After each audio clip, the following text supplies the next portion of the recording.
Shalom, damai di hati, jemaat yang dikasihi dan diberkati Tuhan kita Yesus Kristus.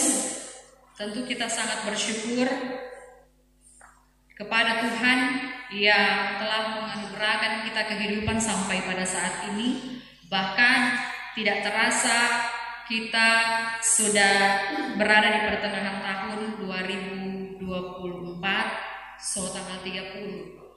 Doa dan harapan biarlah Tuhan senantiasa mengaruniakan kita semua umur panjang, dan ketika Tuhan menyatakan itu, janganlah kita menyia-nyiakannya dengan melakukan hal-hal yang tidak berguna.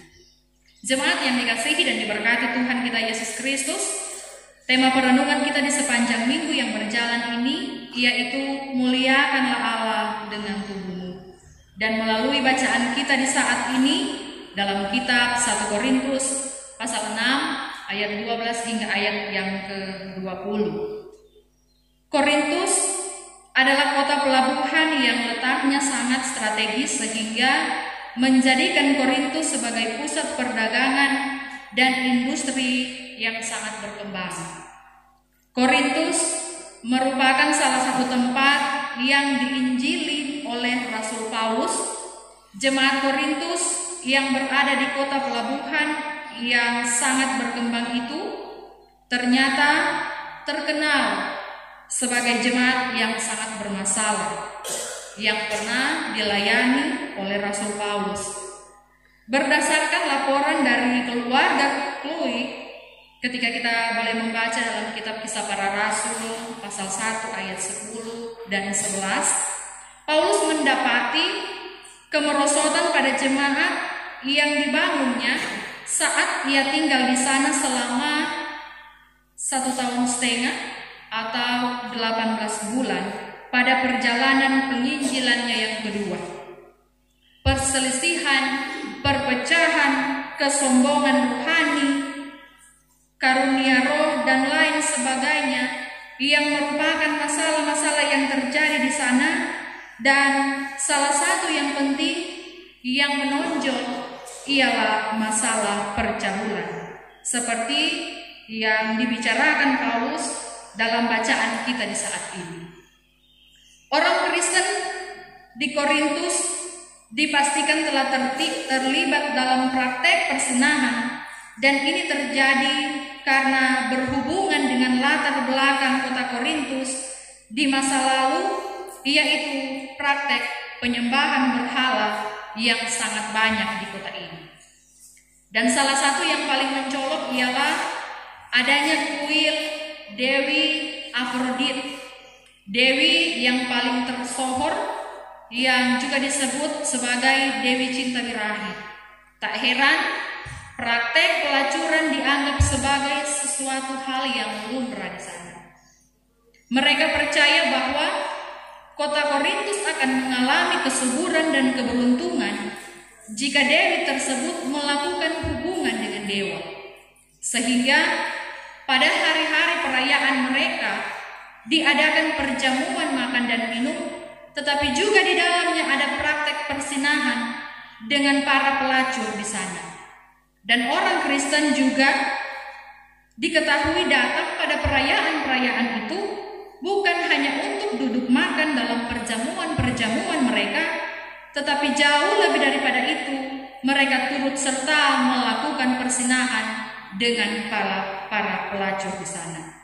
Dan permasalahan ini semakin berat bagi Paulus, karena orang-orang Kristen ini menganggap bahwa apa yang mereka lakukan ini bukanlah sebuah persoalan yang berarti bagi mereka. Tubuh itu tidak penting sebab akan musnah dihancurkan pada akhir zaman, dan anggapan inilah yang ada di balik slogan jemaat Korintus di ayat 3a.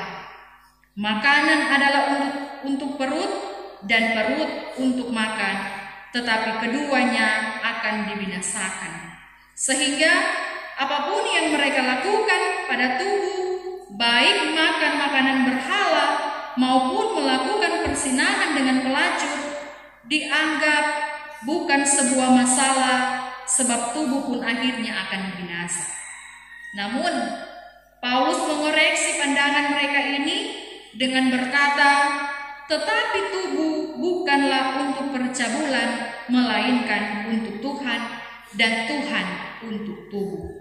Paulus dengan tegas menolak percabulan dan persinahan yang mereka lakukan dan memberi beberapa alasan di dalamnya.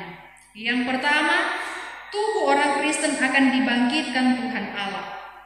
Tuhan Allah akan membangkitkan Yesus Kristus, juga akan membangkitkan tubuh kita kelak. Yang kedua, tubuh orang Kristen adalah anggota tubuh Yesus Kristus, bahwa hubungan orang Kristen dengan Yesus Kristus tak terpisahkan, sama seperti kaki atau tangan dengan tubuh. Yang ketiga, tubuh orang Kristen telah dipersatukan dengan tubuh Yesus Kristus. Relasi orang percaya dengan Yesus dikatakan mirip relasi suami istri. Keempat, tubuh orang Kristen adalah bait Roh Kudus. Yang kelima, tubuh orang Kristen telah dibeli dan lunas menjadi milik Allah. Bahwa orang percaya dahulu adalah budak dan sekarang telah ditebus dan dibayar lunas lewat pengorbanan Kristus. Jemaat yang dikasihi dan diberkati Tuhan kita Yesus Kristus, semua orang Kristen dipanggil untuk memuliakan Allah. Memuliakan Tuhan bukanlah suatu pilihan saja bagi umat percaya, apakah suka atau tidak suka memuliakan Tuhan, tetapi merupakan suatu panggilan Tuhan, wujud iman kepada Tuhan. Memuliakan Tuhan tidak hanya dalam ibadah-ibadah atau menyanyikan lagu-lagu rohani, mengucapkan syukur dengan memberi persembahan, atau terlibat aktif memberi diri dalam pelayanan saja, tetapi segenap kehidupan kita hendaknya memuliakan Tuhan, termasuk melalui tubuh kita ini. Sebab sering kita jumpai dalam suasana ibadah kelihatan begitu fokus, bersungguh-sungguh, tetapi itu hanya dibatasi oleh suasana ibadah atau hanya sekedar di tempat ibadah saja. Namun setelah selesai ibadah, kita kembali ke aktivitas kita setiap hari. Kita memberi anggota-anggota tubuh kita kepada dosa, di antara lain dengan mengambil milik orang lain, merancangkan bahkan melakukan yang jahat terhadap orang lain, berselingkuh dengan suami atau istri orang lain. Bahkan di era yang semakin modern, ketika orang lihat-lihat berita atau yang punya medsos melihat postingan-postingan yang ada di medsos yang karena berbagai godaan dan tipu daya dosa, ada ayah yang tega menodai anaknya sendiri, mencabuli anaknya sendiri hanya karena tidak dapat mengendalikan diri. Narkoba, seks bebas, bahkan ada anak-anak perempuan atau juga ibu-ibu yang sampai menjual anak-anaknya, menjual tubuhnya, gonta-ganti pasangan agar supaya mendapatkan uang untuk memenuhi kebutuhan hidup, bahkan untuk dapat bergaya mewah, sehingga akibatnya di dalam rumah tangga tidak lagi terjadi keharmonisan. Sering terjadi perceraian, anak-anak menjadi terlantar, bahkan juga dapat menimbulkan penyakit dan lain sebagainya. Oleh karena itu, jemaat yang dikasihi dan diberkati Tuhan kita Yesus Kristus, ibarat kalau orang meminjamkan sebuah barang, baik kepada orang teman atau kepada orang saudara, tentu apa perasaan yang orang rasakan ketika barang yang orang kasih pinjam itu dikembalikan dengan keadaan baik, dikembalikan dengan keadaan utuh. Tentu perasaan yang orang rasakan adalah senang, bahagia.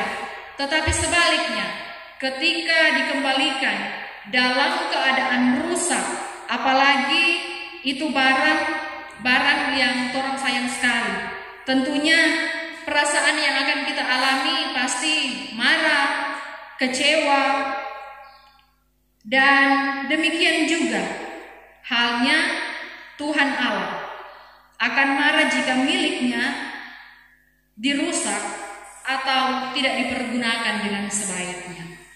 Tubuh ini adalah milik Tuhan Allah. Janganlah kita menyombongkan diri dan bermegah atas hidup dan tubuh kita. Tetapi baiklah kita menjaga dan merawatnya dengan baik.